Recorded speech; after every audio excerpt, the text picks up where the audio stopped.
아가서 7장 9절의 말씀입니다. 내 입은 좋은 포도주가 될 것이니라. 이 포도주는 나의 사랑하는 자를 위하여 미끄럽게 흘러내려서 자는 자의 입으로 움직이게 하느니라. 포도주에 관해서는 이제 그 둥근 배꼽잔에 섞은 포도주에 말씀하시고요. 그리고 입이 포도주 같다 이렇게 말씀하셨어요. 내 입은 좋은 포도주가 될 것이니라.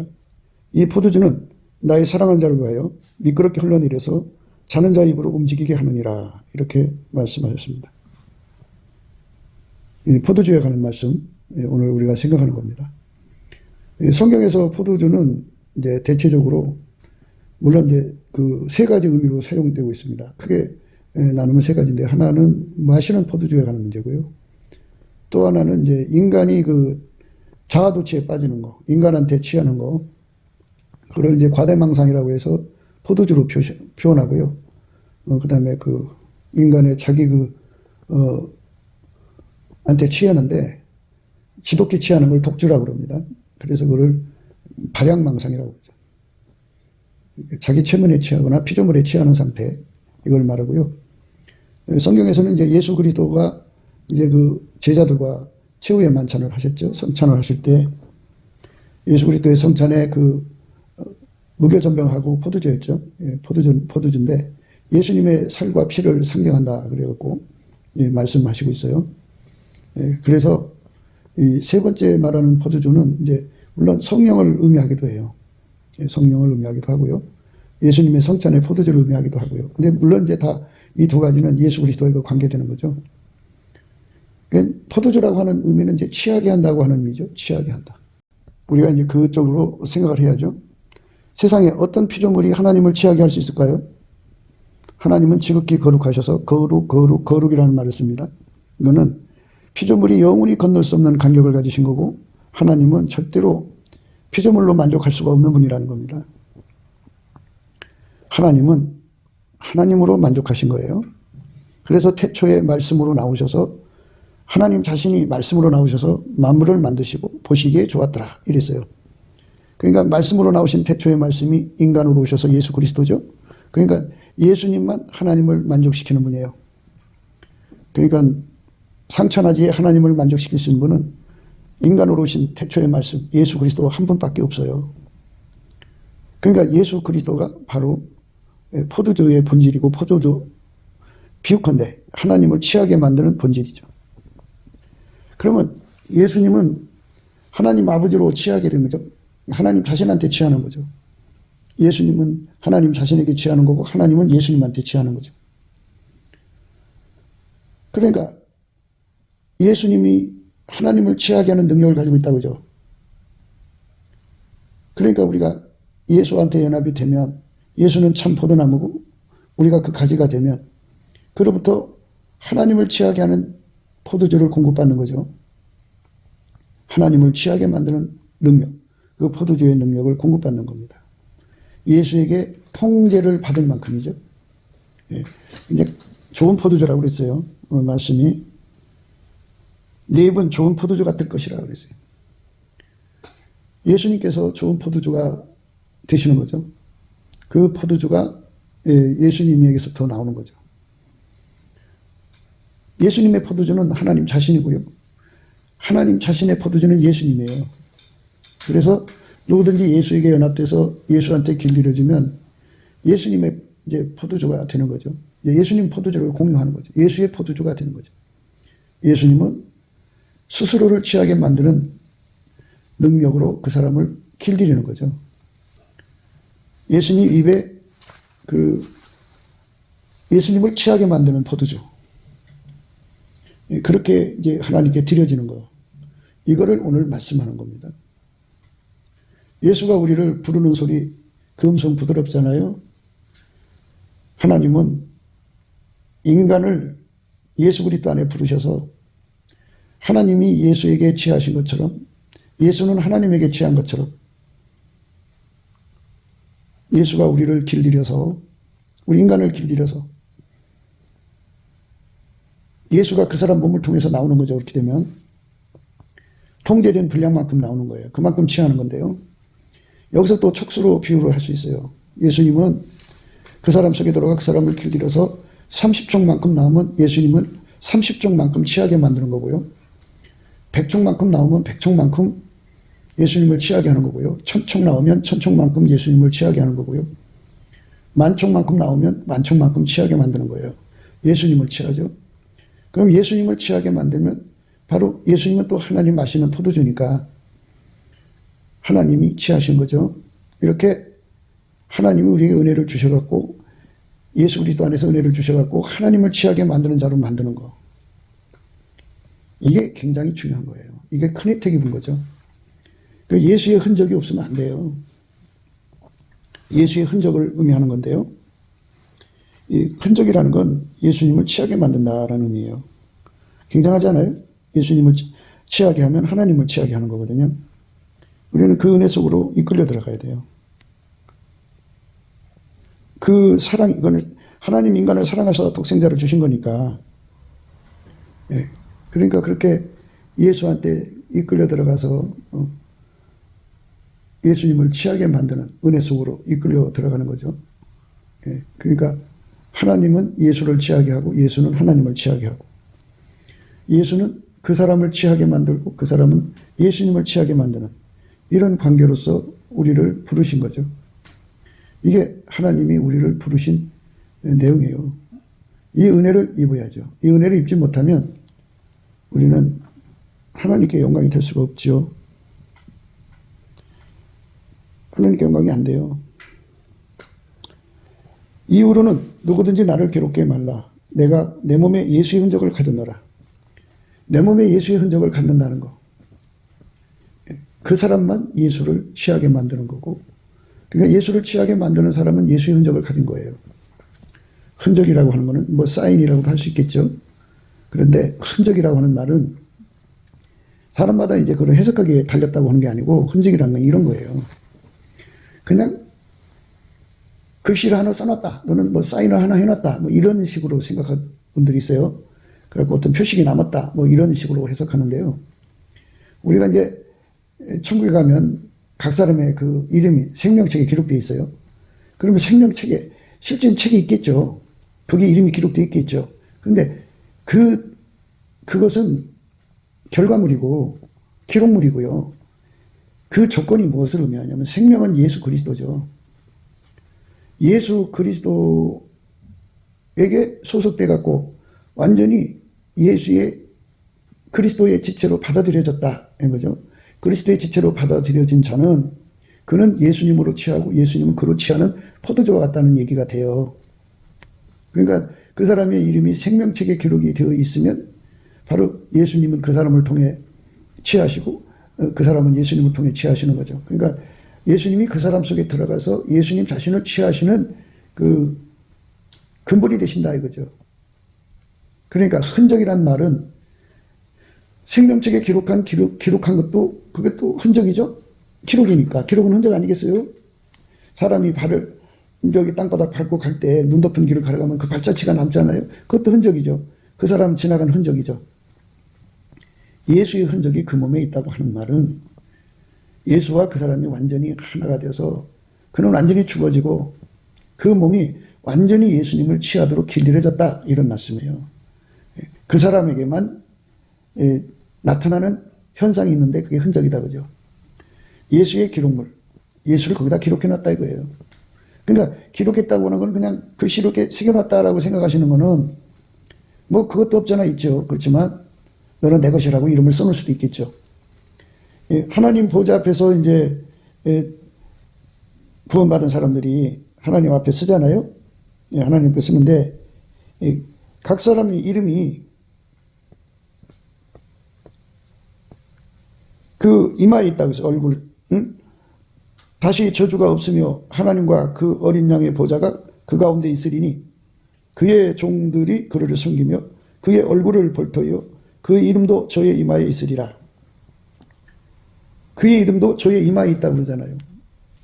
그러니까 예수에게 완전히 길들여져서 예수만 나오는 사람들이에요. 그의 몸에서. 예수님은 동시에 두 역할을 하는데요.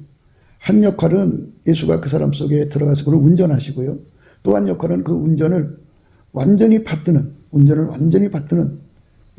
기반이 되셔요. 그래서 그 기반으로 그 사람을 길들여서 그 사람을 통해서 예수님이 하나님 기쁘신 뜻을 이루는데 완벽하다 그죠. 그래서 거기서 예수님은 합족하시니까 취한다 그죠.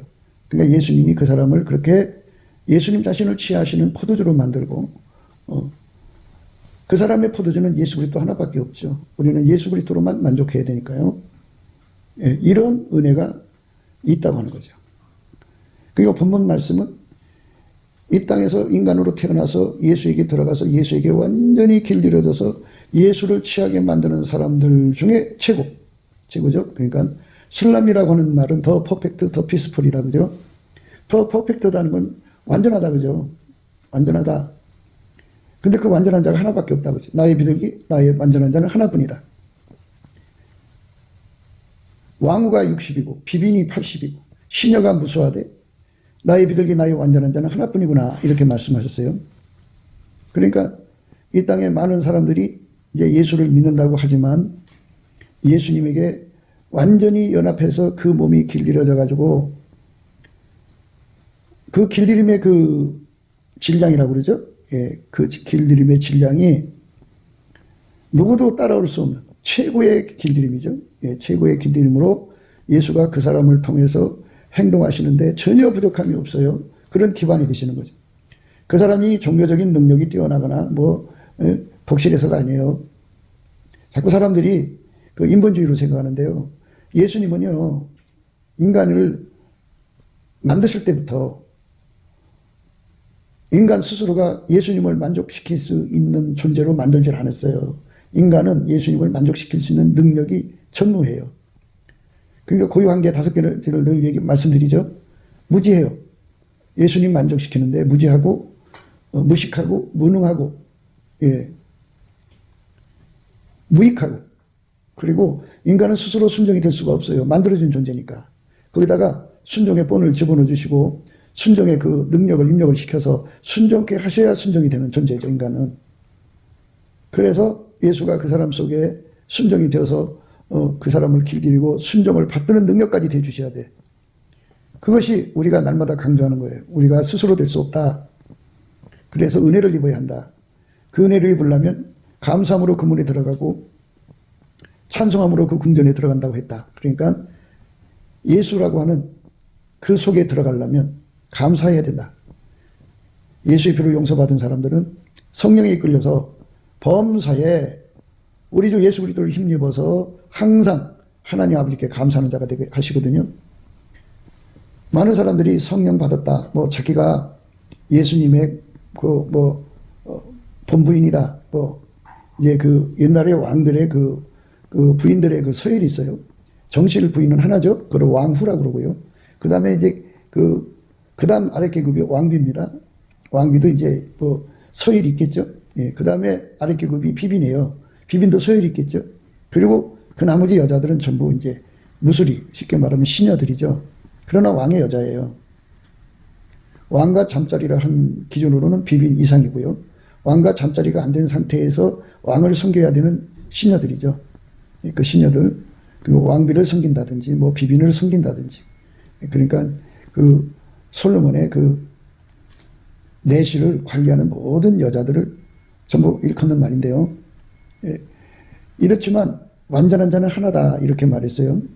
그러니까 예수로부터 그 완전하게 하는 은혜를 입어서 길들여져야 그게 되는 거지. 인간 스스로는 절대로 불가능한 것이 은혜예요. 은혜. 그래서 지금은 은혜 받을 만한 때요 구원의 날이다 이렇게 말씀하시죠. 우리가 예수 앞에 은혜 받으려고 하려면 그 은혜를 예수님이 주시는 거잖아요. 그래서 넘치는 감사로 그 문에 통과해 갖고 예수님 앞에 은혜를 구하는 건데요. 근데 우리가 생물학적인 그 두뇌로 성경을 공부를 하면 그 간절함이 안 생겨요. 구하고 찾고 두드려야 주시거든요. 이 은혜를. 그러니까 예수를 취하게 만드는 은혜죠. 이 취하게 만드는 은혜라는 것은 생명책의 이름이 기록된 것 또는 그 몸에 그리스도의 흔적을 가진 것 같은 의미를 가진 거예요. 그러니까 예수가 그 사람 몸을 완전히 접수해서 예수님을 섬기는데 전혀 부족함이 없는 몸으로 길들여 놨다 이거죠. 그때그때만 길들여서 쓰시는 게 아니고요. 예. 항구적으로 항상 쓰실 수 있도록 완벽하게 그를 길들여서 언제 어디 서든지 예수님이 기뻐하시는 대로 그대로 움직이는 사람으로 만들어 주신 거. 그거를 지금 말하는 거거든요. 예. 그리스도의 흔적을 갖는다는 게 무엇인가를 우리가 생각해야 돼요. 그러니까 우리가 이 땅에서 예수를 믿어도 그리스도의 흔적을 갖도록 믿는 게 중요하겠죠. 예수님을 취하게 만드는 거죠. 그러니까 취하게 만드는 것도 예수가 그를 통제했을 때 이제 취하게 만드는 건데요. 그 통제를 잘 받아들이는 통제를 받았을 때를 말해요. 그러니까 예수가 그 사람을 통제하잖아요. 근데 그 통제를 인간이 잘 받을 수가 없어요. 그러니까 그 통제해 주신 만큼 잘 받을 수 있는 통제로 길들여진 사람만 말하는데요. 그렇게 예수의 통제를 받는 것에 예수가 나를 통제하는 것을 완전히 알아볼 수 있는 것을 예수님이 지혜로 주는 건데 완전한 지혜와 근신이라고 그래요. 그걸 예수님이 주셔야 되는 거죠. 은혜로 주셔야 되는 거예요. 은혜와 의의 선물을 넘치게 받은 자만이 우리가 예수님을 받을 수가 있다고 하는 것을 강조하는 거죠. 은혜와 의의 선물을 넘치게 받은 자만 예수님을 이렇게 바로 섬길 수가 있어요.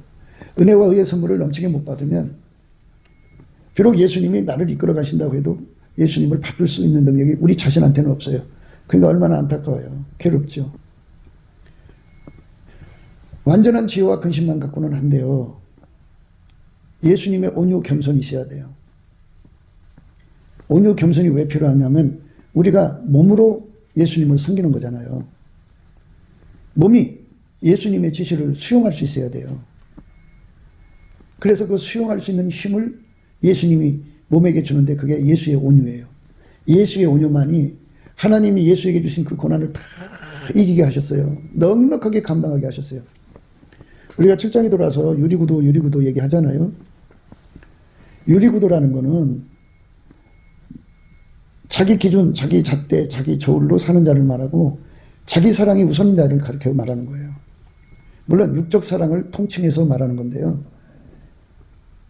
자식을 위한 유리구도, 남편을 위한 유리구도. 그러니까 남편을 예수님보다 더 사랑하면 그게 유리구도라고요. 자식을 예수님보다 더 사랑하면 그게 유리구도라고요. 자신을 예수님보다 더 사랑하면 그게 유리구도예요. 그래가지고 예수님께서 그 사람을 데리고 험한 산에 오르시면은 그 유리구도가 깨지죠. 깨지면 그게 그 사람을 찔러대니까 애들 앞에서 울고불고 하는 거 하고요. 나이 먹은 사람들이 그 앞에서 울고불고 하는 건 아주 차원이 달라요. 너무너무 감당하기 어려운 것이요. 유리구두를 신은 어른들이에요. 육신으로는 어른이지만 하는 짓은 애들이죠. 그러니까 아이 어른이죠. 아이 어른. 그러니까 그런 그 유리구두를 데리고는 예수님이 험한 산을 넘을 수가 없어요. 험한 길을 갈 수가 없어요. 유리구두는 깨질까봐 조심조심 걸어야 되고 안팎으로 다른 사람을 찔러요. 그래갖고 자기 사랑이 강한 사람은 그 이제 나르시스죠. 나르시스가 강한 사람들은 항상 두 가지 현상으로 나타나죠. 하나는 공격성으로 바뀌어요. 그래갖고 뭐 이에는 이, 눈에는 눈, 그 이상으로 복수심에 막 증오심에 날뛰죠. 또 하나는 이제 자학이죠. 자학.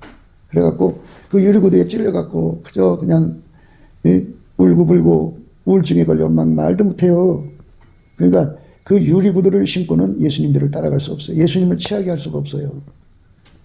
그래서 그 유리구두를 벗어버리는 것. 그 유리구두는 자기 기준, 자기 저울, 추, 잣대, 거기에다가 자기 사랑이든지 뭐 그 유리구두에 사람들이 걸려 있으면 그 사람은 예수님과 함께 일할 수 있는 자격이 없어요. 근데 오늘날 보면 그 유리구두를 신은 사람들이 이제 뭐 장로도 되고 권사도 되고 집사도 되고 사모도 되고 전도사도 되고 목사도 돼요. 그래서 유리구두를 신은 사람들이 설교를 하면 그 설교 속에 유리구두가 나와요. 유리구두 예찬론이 나오죠. 그러니까 이스라엘의 하나님, 예수 그리스도로 오신 하나님은 그 사람의 유리구두를 위해서 오신 것처럼 얘기를 해요. 그리고 자기 유리구두를 깨트리는 사람은 자기 하나님이 그 사람을 저주해서 망하게 한다고 그런 식으로 설교하고 사람들에게 어필하고 세뇌를 시키려고 하죠. 예수님은 하나님 뜻을 따라 고난의 길을 갔어요. 근데 그거를 다 수용하고 마지막에 운명하실 때 그들의 죄를 위해서 용서를 빌어주고 갔지. 어디 자기를 공격하는 사람을 저주하고 그러고 가셨어요? 그런 일은 없어요. 그는 예수님은 그렇게 하실 분이 아니죠. 왜 그러냐면 아버지가 예수 안에 예수가 아버지 안에 계셔서 아버지가 하자는 대로 하는 겁니다. 아까페 사랑은 예수님의 온유 겸손만이 아까페 사랑을 섬길 수 있어요. 아까페 사랑으로 그는 기도했죠. 자기를 죽이는 사람들에게 이 죄를 그들에게 돌리지 말아달라고 기도했어요. 진심으로 용서를 해준 거죠. 그렇기 때문에 우리가 유리구두를 신은 사람들의 모습을 보면은 그들은 증오와 적개심으로 가득 차 있거나 우울증으로 가득 차 있어요. 결국 우울증이라는 건 감사하지 않는다는 얘기죠. 범사에 우리 주 예수 그리스도의 이름으로 항상 아버지 하나님께 감사하라. 범사에 우리 주 예수 그리스도의 이름으로 항상 아버지 하나님께 감사하며 그리스도를 경외함으로 피차 복종하라. 감사함으로 하나님을 찬양하고 또 무엇을 하든지 말에나 일에나 다 주 예수 이름으로 하고 그를 힘입어 하나님 아버지께 감사하라. 예수님의 감사하는 능력을 우리가 공급받아서 감사함을 넘치게 해야 됩니다. 그게 우리가 가야 할 길이에요. 그러므로 너희가 그리스도 예수를 주로 받았으니 그 안에서 행하되 그 안에 뿌리를 박으며 세움을 입어 교훈을 받은 대로 믿음에 굳게 서서 감사함을 넘치게 하라. 넘치는 감사가 절실한 겁니다. 예수님의 감사하는 능력 받아서 예수 앞에 범사에 감사하는 거고요. 하나님이 주신 세팅을 감사하고 또 하나님의 인도하심을 감사하는 거죠. 예수님이 우리에게 준 모든 걸 다 감사하는 그 감사하는 성품은 예수한테만 있어요. 그 감사하는 성품을 참포도나무이신 예수님한테 접붙임을 받아서 그 찐액을 공급받아야 합니다. 그러면 우리가 감사함을 넘치게 해서 그 모든 혜택을 보게 되죠. 예, 그 아가서 1장에 있죠. 왕의 상에 앉았을 때 나의 나도림이 향기를 토했다 그랬어요. 향기가 조금 나온 게 토했다고요. 토해. 포도주를 마셔서 취하도록 마시게 만드는 힘이 있어요. 그 입에서 나오는 건데 마음이 가득한 게 입으로 나온다고 그러죠. 예수 그리스도의 완전한 지혜와 근신으로 십자가의 길을 깨우치는 거죠. 십자가의 길을 깨우쳐서 이 길로 가야 되는 이유를 다 깨우치는 거예요. 그럼 마음이 밝아지겠죠. 그거를 감당할 수 있게 하는 게 예수 그리스도의 온유 겸손이에요. 기쁨과 감사와 찬양으로 가득한 입이 되어서 입에서 그것이 그냥 끊임없이 나오는 거예요. 그리고 왕의 상에 앉았을 때 나의 나도 기름이 향기를 더했다. 자기 부정이죠. 자기 부정과 그리고 예수님에 대한 감사와 찬송이 쉬지 않고 나온다고요. 그러니까 그게 얼마나 그게 인간적으로 나오는 게 아니고 예수님의 완전한 지혜와 근신이 그 사람 속에 들어간 거죠. 예수님의 완전한 지혜와 근신이란 말은 다른 말로 여호와를 경외하는 성품이란 뜻이에요. 누구든지 간에 예수님의 임재를 받으면 선물을 받아요. 기본적인 선물인데 그것이 바로 여호와를 경외하는 성품이에요. 예수의 임재를 받는 모든 자에게 줘요. 그러니까 임재 받은 분량만큼 그 여호와를 경외하는 성품을 받는다고 보면 돼요. 그 성품을 가진 사람들은 여호와를 경외하는 성품은요. 여호와를 경외함이 곧 지혜의 근본이라 그 계명을 지키는 자는 다 좋은 지각이 있나니 여호와를 찬송함이 영원히 있으리로다. 여호와를 경외함이 곧 지혜의 근본이라. 여호와를 경외하는 것이 지식의 근본이오늘 미련한 자는 지혜와 훈계를 멸시하느니라. 여호와를 경외하는 것이 지혜의 근본이요 거룩하신 자를 아는 것이 명철이니라. 이렇게 여호와를 경외함이 곧 인간에게 하나님의 지혜와 지식이 연결되는 거룩한 연결고리가 되죠. 그래서 예수 그리스도의 그 얼굴빛과 성령 각성 안에서 우리가 이 놀라운 그 이치를 깨달아야 돼요. 하나님의 그 온유 겸손이 두르는 출구가 그 예수님이거든요. 예수님으로부터 온유 겸손이 오는데 첫 번째 케이스는 예수님의 그 감사하는 성품을 가지고 열심히 감사 찬송하면은 그 온유 겸손이 옵니다. 온유는 하나님 뜻을 그대로 수용하는 거예요. 그러니까 이제 범사에 감사하라고 하는 말씀은 하나님 뜻을 그대로 수용하는 거죠. 세팅 감사도 하나님 뜻을 그대로 수용하는 거고, 이제 그냥 억지로 수용하는 게 아니고 즐겁고 감사한 마음으로 수용하는 거죠. 예수님의 온유 겸손은 그래요. 겸손은 그 하나님 뜻을 끝까지 이룰 때까지 그 견뎌내는 힘을 겸손이라고 그러죠. 그러니까 예수님의 온유 겸손을 받은 사람은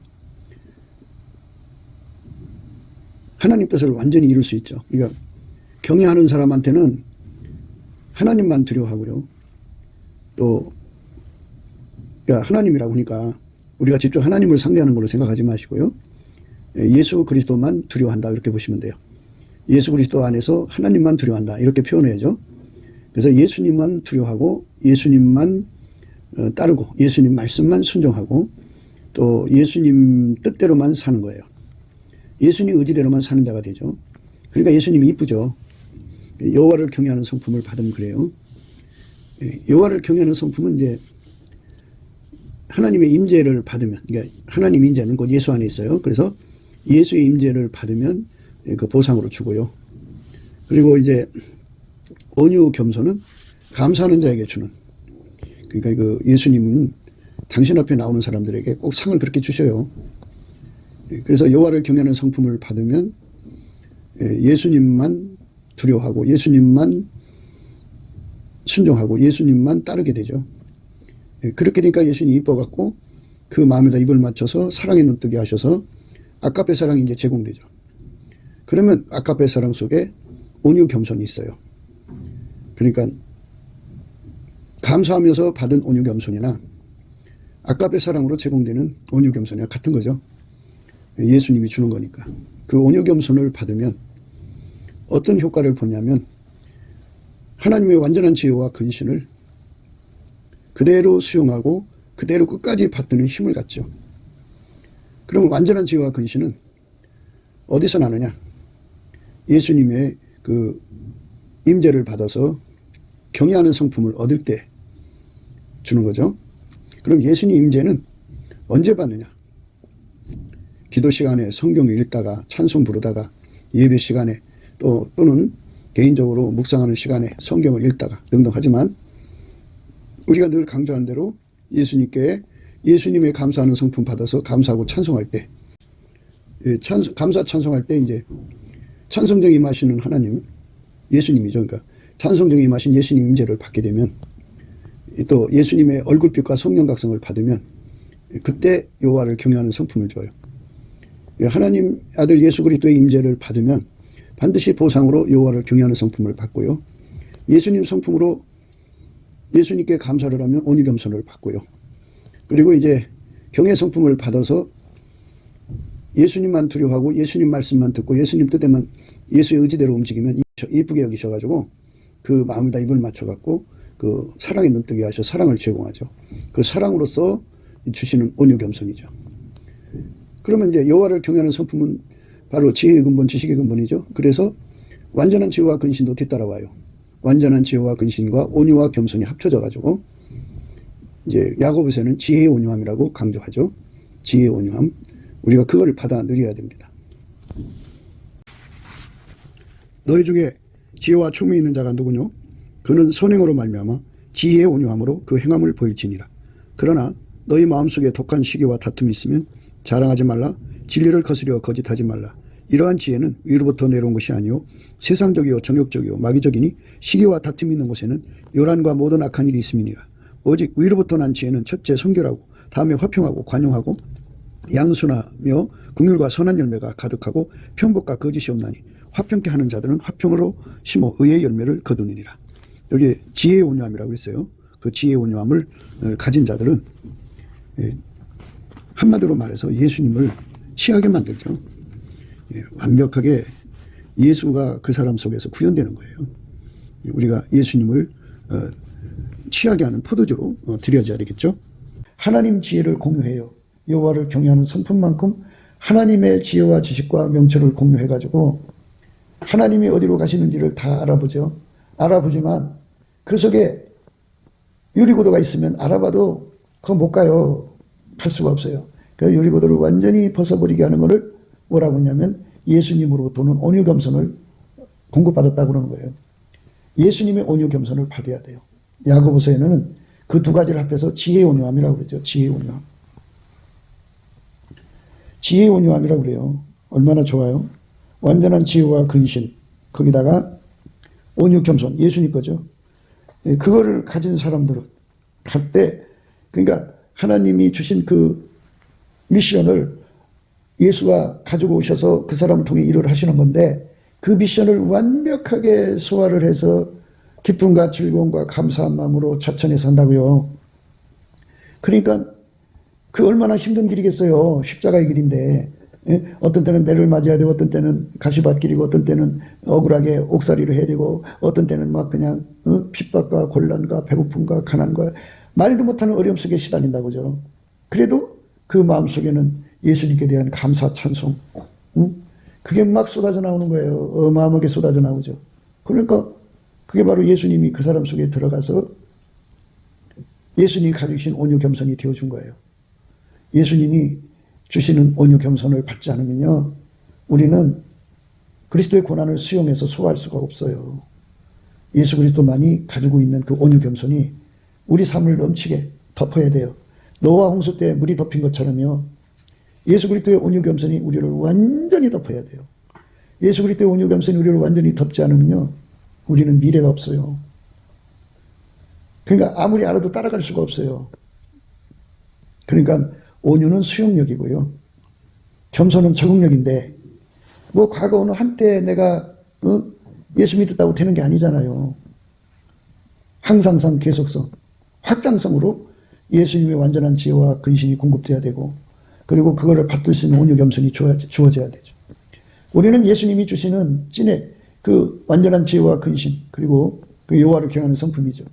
그 다음에 온유 겸손을 공급받지 못하면요, 도대체가 예수 이들을 따라갈 수가 없어요. 그러니까 예수님으로부터 완전한 지혜와 근신을 제일 많이 받은 사람이, 또 동시에 예수로부터 온유 겸손을 제일 많이 받은 사람이 가장 탑이죠. 예. 오늘 말씀이 그거예요. 그런 사람의 입에서 나오는 그 포도주, 그 입에서 나오는 언행이겠죠. 그 언행, 마음 씀씀이가 하나도 그 예수님을 취하게 만드는 거죠. 그러니까 나라는 가치를 예수보다 높여놓고 하면은 나도 향기가 아니죠. 교만한 거죠. 교만은 예수님 앞에 썩은 냄새죠. 그러니까 자기를 한없이 낮출 수밖에 없죠. 예수님 얼굴빛 앞에서는 자기 꼬라지를 하니까. 우리는요, 예수가 도와주지 않으면 우리는 절대로 아까페로 살 수도 없고요, 믿음을 지킬 수도 없어요. 예수가 도와줘야만 그거 다 살아가거든요. 예수가 안 도와주면 우리 미래가 없어요. 예수가 우리를 도와줘야 돼요. 그러니까 예수한테 도움받기 위해서 넘치는 감사를 하는 거죠. 예수님이 인간을 불쌍히 여겨주는 건요, 태초에 하나님이 그렇게 만들어 놨기 때문이에요. 예수가 우리를 불쌍히 여겨주지 않으면 우리는 아무것도 얻을 수가 없어요. 그래서 예수님은 기준을 정했죠. 믿는 자를 구원하신다고 했잖아요. 그러면 믿으면 운전대를 예수한테 바쳐야죠. 믿으면 운전대를 바치는 거잖아요. 믿지 않으면 운전대를 바칠 이유가 없죠. 그분이 나의 주인이에요. 창조주고 구세주고 나의 구주잖아요. 그러니까 창조주고 구주니까 당연히 운전대를 바쳐야죠. 바쳐서 예수님이 나를 운전하는 거예요. 예수님이 나를 운전하는 거예요. 회개라는 거는 바로 예수님 통제 받겠다고 하는 게 회개죠. 그런데 그 피로 용서받았다고 하면서도 끊임없이 운전대는 내가 들켜주고 있어요. 그래서 예수님이 이제 무엇을 하든지 간에 내 기준으로 보고 이건 아닌 것 같습니다. 그러고 또 자기 저울과 잣대로 자기 저울로 달아보고 아이고 이거는 너무 하신 것 같아요. 이러고 또 자기 잣대로 재보고서는 아 이건 모자란 것 같아요.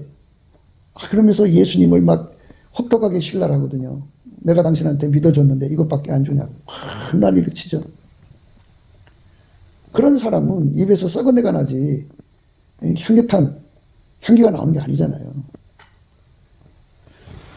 최소한도 자기 부정에 나도 향이 나와야 되고요. 그리고 입에서 감사가 넘쳐나야 돼요. 그렇게 우리 속에 감사가 넘쳐나오는 그거를 포도주라고 하는 거예요.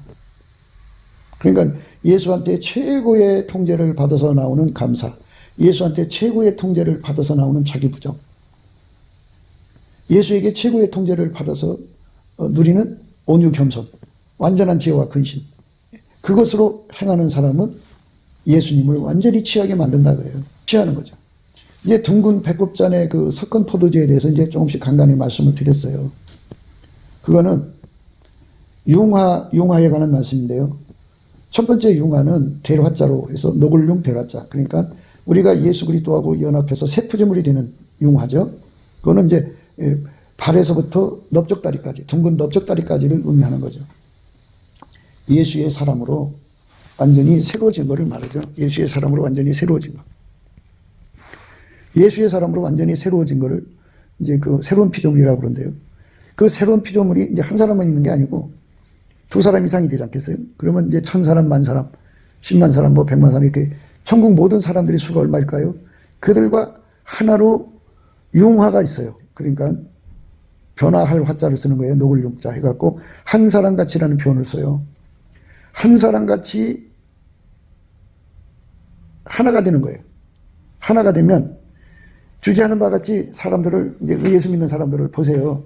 그 사람들이 뭐 생장 과정과 그 사람들이 예수를 만나서 변화된 내용, 그들이 예수님을 겪은 내용이 다 다르잖아요. 예수의 피로 용서받으면서도 예수가 그 사람들 속에 그리스도의 다양성으로 임하신다 이거예요. 그래서 천국의 그 성이 이제 여러 보석으로 층층이 쌓여 있는 걸 이제 읽어드렸죠. 예. 오늘은 이제 안 읽고 그냥 넘어갈게요. 그렇게 다양한 그 색깔로 이제 그리스도의 영광을 힘입은 거거든요. 그것도 그리스도의 영광이에요. 그 그리스도의 영광이 다 눈이면 듣는 귀는 어디서 들어요? 다 코면 보는 눈은 어디 있어요? 그리스도 안에 모든 걸 지체로 줘갖고 지체가 그리스도 안에서 하나가 되고 한 사람같이 되어서 그 역할을 하는 것. 그게 바로 둥근 배꼽잔에 섞은 포도주다. 이렇게 말씀을 드리는 거예요. 그러니까 예수와 한 사람같이 움직이는 사람을 의미하는 거죠. 한 사람같이 움직이는 거죠. 굉장하죠? 예. 그래갖고 한 사람같이 움직여가지고 이제 그 백합호로 들은 밀단이라고 그러는데 그거는 이제 그 융합이죠. 핵융합 하듯이 융합입니다. 그래갖고 예수와 완전히 그 한 사람처럼 연합해 극치의 연합이 융합이죠. 예. 그렇게 합을 이루면서 우리는 예수 그리스도를 끊임없이 받아들여야죠. 받아들여야 돼요. 예, 받아들이는데 우리가 이제 그 제자를 받아서 양육하는 데는요, 자기 수준에서 제자죠. 30촉은 30촉 이하의 사람을 가르칠 수 있고요. 50촉은 50촉 이하의 사람을 가르칠 수 있고요. 100촉은 100촉 이하의 사람을 가르칠 수 있어요. 그러니까 이제 쌍떼 새끼라고 그랬어요. 그거는 국가 계속성. 그러니까 예수 그리스도로 말미암아 이 대한민국이 그리스도의 선민 국가로 새로워졌다고 합시다. 그러면 그것이 한 대에 끝나면 안 되죠. 두 대, 세 대. 아브라함의 하나님, 이삭의 하나님, 야곱의 하나님으로 내려가야죠. 그렇게 내려가는 거. 계속성의 원칙을 세운 거죠. 예, 그게 이제 쌍떼 새끼 의미고요. 또 하나는 이제 땅의 높은 것을 밟잖아요. 가장 높은 레벨의 통제를 받는 걸 의미하고요. 의미하고요. 예, 그 다음에 이제 목은 상아만 돼갖고 뭐 이런 비유를 하잖아요. 그 몸이 그 예수님과 이제 한 몸이 되는 것에 대한 갈망이 코에서 나오고 눈에서 나오고 목에서 나오거든요.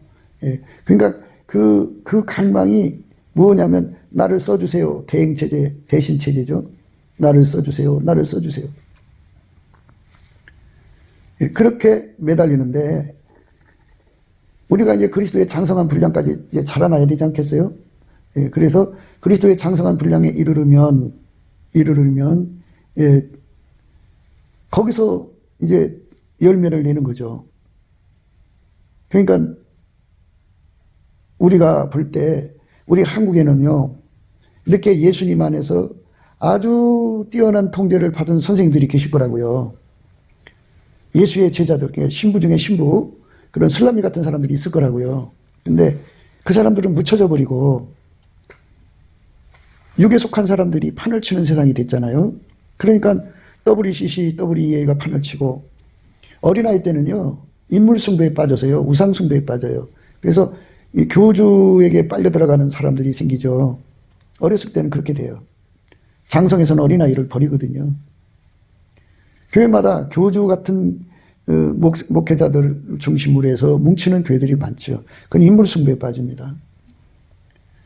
그런데 이제 그리스도의 장성한 분량에 이르르면 어떻게 되냐면 후한무치 한 인간들이 판을 치는 세상에서 그것들에게 속으면 구상유치죠. 그러니까 젖비린내 나는 거죠. 젖비린내나는 사람들이 후한무치한 것을 못 알아봐요. 그래갖고 그것에 끌려가 버리죠. 그것에 미혹받아요. 인물숭배의 미혹을 받습니다. 그리스도의 장성한 분량에 도달한 사람들은 제자들도 다 그 나무에 그 열매를 내죠. 예, 지난 시간에 그 나무에 그 열매를 낸다. 예, 그 냄새는 사과 냄새 같다. 그렇게 말씀했어요. 이 사과 냄새라고 하는 것은 아시는 바와 같이 그 나무에 그 열매고 그 냄새잖아요. 예, 그러니까 예수 그리스도의 십자가밖에는 자랑할 것이 없는 사람들이 예수님이 십자가로 열매를 냈잖아요. 그 열매를 말합니다. 그러니까 주인의 즐거움에 참여하는 사람들을 말하는 거예요. 그리스도의 냄새가 나는 거죠. 그리스도의 냄새가 흔적으로 얘기하는데요. 이렇게 어떤 뭐 조그만 흠집이 났다 뭐 이런 식이 아니고요. 예수가 완전히 그 사람 속에 스며들어서 그는 완전히 죽어지고 그 사람에서 나올 건 예수밖에 없다. 이걸 말하는 거예요. 그 사람에서 나올 건 예수밖에 없다. 예. 그 사람에게서 나올 건 예수밖에 없다. 그 나온 예수가 예수님을 취하게 하는데 그 나오는 걸 촉수로 비유를 하자면 어떤 사람은 30촉 나오면 그만큼 예수님을 취하게 하는 거고 그도 그만큼 30촉만큼 취하는 거예요.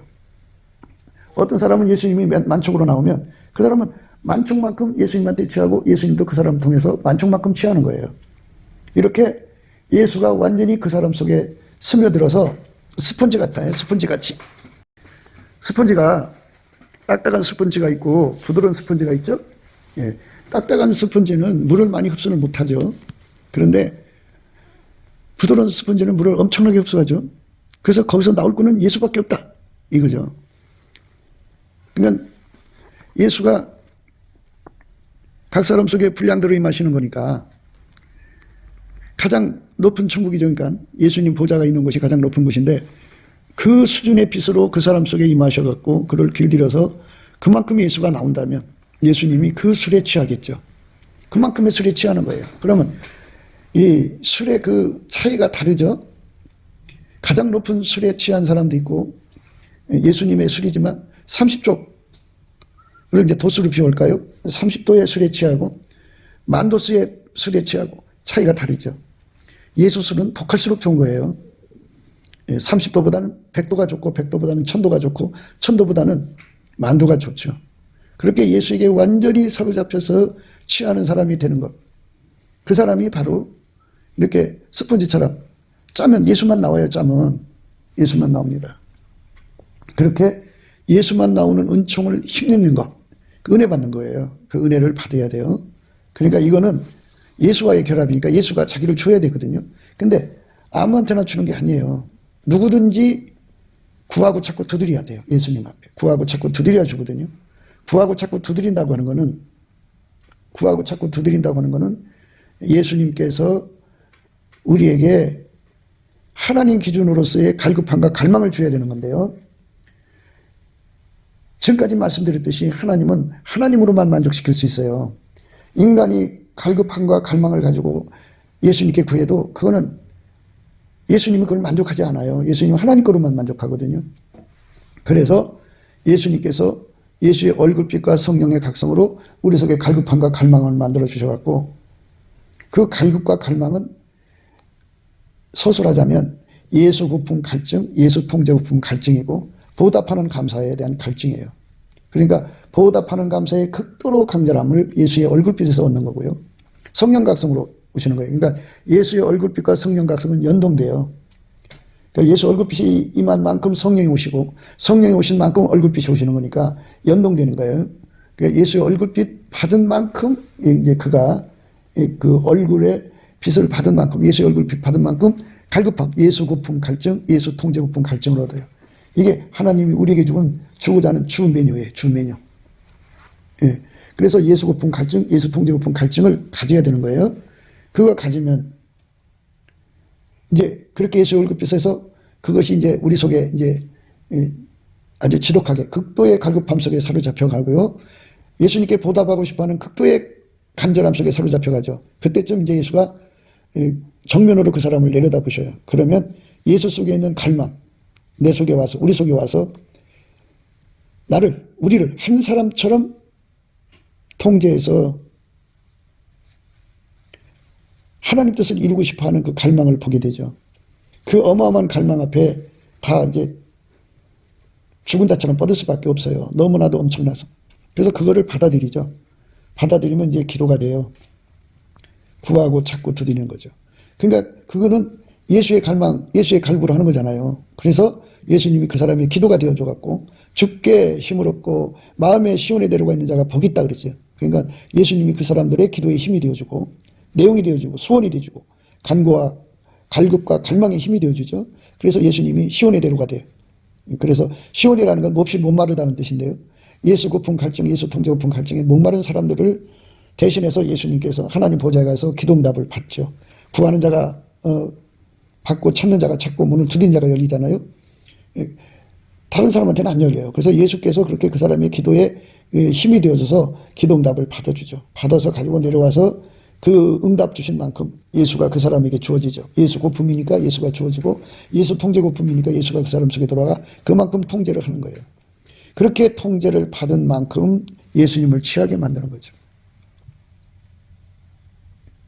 자는 자의 입으로 움직이게 한다 그랬어요. 오늘 말씀이 그거예요. 예.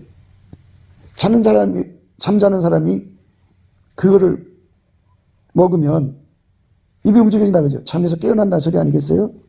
여기서 우리가 생각해야 되는 부분이 뭐를 생각해야 되냐면 우리는 항상 예수님을 깨워야 된다는 거예요. 예수님을 깨운다는 게 뭔지를 우리는 생각해야 돼요. 예수님을 깨운다는 게. 내 입은 좋은 포도주 같을 것이니라. 이 포도주는 나의 사랑하는 자를 위하여 미끄럽게 흘러내려서 자는 자의 입으로 움직이게 하느니라. 만물은 다 예수님이 명령하는 대로 되는 거죠. 그리고 이게 반대로 생각하면 내가 예수님 술을 마시면서 내 입에서 그 술에 취해갖고 예수가 시키는 기도를 하지 않겠어요? 그러면 예수님은 나를 각성시켜 기도시키는 거고 나는 또 예수님을 잠에서 깨워놔서 그러니까 풍랑 일어날 때 예수님이 배 고물에서 주무셨을 때 제자들을 깨웠잖아요. 예수님을 깨우는 것. 이 말은 내가 잠들어 있다고 하는 의미도 있겠지만 예수님께서는 무한하신 하나님의 영광이잖아요. 그 하나님을 깨우게 하는 것. 예수님이 일어나서 나를 돕지 않고는 견딜 수 없게 만드는 것. 이거를 강조하는 거죠. 예수의 권능은 무한하신데요. 그를 깨운 사람의 것이에요. 그럼 누구한테 깨우느냐? 바로 예수님에게 회개하고 예수의 피로 용서받고 성령에 이끌려서 범사에 우리 주 예수 그리스도로 말미암아 하나님 아버지께 감사하기를 힘쓰는 사람. 그 사람한테요. 그러니까 성령 받았다는 증거는요. 정직한 심령에 있어요. 정직한 심령이라고 하는 것은 진리의 영을 받은 거잖아요. 진리의 영을 받으면 우리는 예수님이 우리에게 주신 그 모든 은혜를 감사해야 된다는 걸 깨닫게 되죠. 그게 감사가 극도로 간절해지는 것, 보답 감사로 가는 것. 그게 바로 정직한 심령이에요. 처음에는 믿음의 감사, 그 다음에 깨달음의 감사. 깨달으면 뜨거워지죠. 뜨거운 감사, 그럼 복받치는 감사, 그 다음에 보답하는 감사인데요. 보답하는 감사는 예수님밖에 없어요. 예수님에게 내 몸을 바쳐야 하나님께 보답하는 감사고 보답하는 찬송은 예수님밖에 없어요. 예수님께 내 몸을 바쳐야 예수님이 내 몸을 통해 하나님을 찬양할 때 그게 보답하는 찬송이거든요. 이렇게 되는 것. 그리고 성령께서 예수 가치를 깨우쳐줘서 예수 고품, 예수 통제 고품에 아주 절박하게 매달리는 것. 이게 바로 정직한 심령입니다. 그러니까 그 입에서 나는 예수 없이는 못 살아요. 나는 예수님이 감사해요. 감사와 예수님을 인정하는 감사와 예수님을 인정하는 소리가 막 쏟아져 나오는 거예요. 감사와 예수님 인정하는 소리가 막 쏟아져 나오는 거예요. 그러니 그 입이 얼마나 예수님을 취하게 하겠어요. 그렇게 그런 상태로 만든 게 예수 그리스도의 성령의 역사잖아요. 예수의 얼굴빛과 성령 각성으로 일어난 거니까 예수님 어찌 그 사람을 외면하겠어요? 외면할 수 없죠. 예수님을 취하게 만드는데. 예. 예수님은 그 사람을 취하게 하고 그는 예수님을 취하게 하고 예수님은 그 사람을 통해 하나님을 취하게 만드는 거죠. 예수님은 그 사람을 통해서 하나님을 취하게 만드는 거룩한 역사가 이제 임한 거예요. 그래서 오늘 말씀의 의미는 이제 그런 의미라는 것을 우리가 생각해야 돼서 이렇게 우리가 예수님 안에서 그 예수 그리스도의 흔적, 그러니까 포도주가 되는 흔적이 돼야 돼요. 나 같은 존재가 예수님을 취하게 만드는 포도주가 되게 하는 흔적, 그 은혜를 달라는 거죠. 그게 생명책의 이름에 기록된 것 같은 의미. 예수가 내 속에 완전히 흡수되어서 나를 짜면 예수만 나오는 그 상태. 그걸 의미하는 흔적이죠. 단순히 무슨 상처받은 흔적, 이런 것을 의미하는 것이 아니라는 것을 염두에 두셔야 되고요. 네 분 좋은 포도주 같을 것이니라. 이 포도주는 나의 사랑하는 자를 위하여 미끄럽게 흘러내려서 자는 자의 입으로 움직이게 하느니라. 움직이게 하느니라. 완전히 예수님에게 사로잡혀서 한 사람처럼 움직이게 하는데요. 이 말씀이 이제 예수님을 깨운다 이 말이죠. 예수님은 자기 자신을 잊어버리는 분이 아니에요. 그리고 잠들어 있는 분도 아니고. 그러면 이 깨운다는 말이 뭐냐면 하나님이 예수 그리스도 안에서 우리에게 주실 은혜가 있어요. 그 은혜가 어마어마하게 많은데 그것이 있다는 걸 알고 그것을 받기 위해서 예수님에게 좋은 포도주같이 드려진 사람들의 입에서 나오는 그 감사와 자기 부정과 간구를 받으시고 예수님이 우리에게 줄 은혜를 챙겨주신다 이거예요. 일어나서. 엄마 나 밥 줘 하고 애가 들어와서 주무시는 엄마를 깨워서 밥 먹듯이 그 사랑의 소리를 예수님이 거역할 수 없이 우리에게 주고자 하는 은혜를 계속해서 공급해 주게 한다 그죠. 그러니까 깨우는 작업을 계속해야만 우리가 그걸 받을 수 있는 거예요. 그 깨우는 권능도 예수님이 우리 속에 주시는 갈급함과 갈망입니다. 그래서 그 모든 것의 시작은 예수께로 용서받고 성령 받은 사람들이 성령의 끊임을 받아서 범사에 우리 주 예수 그리스도를 힘입어 항상 하나님께 감사하는데 주력할 때 거기서 하나하나 깨달아져서 마침내 그 모든 은혜를 받아서 우리가 예수님 마시는 포도주가 되는 거죠. 포도주가 되게 하시는 은총을 우리에게 주어서 우리를 스펀지, 부드러운 스펀지로 만드시고 그리고 예수가 거기에 흠뻑 가득 차서 짜면 그렇게 예수만 나오는 상태. 그 상태가 바로 예수님을 취하게 하는 상태고 그 사람은 예수님으로만 취하는 사람이 되는 거죠. 이 은혜가 우리 속에 정말 바닷물보다 크게 임하여 정말 우리 삶이 그렇게 되기를 간절히 소망하는 감사 찬송을 예수께 올립시다.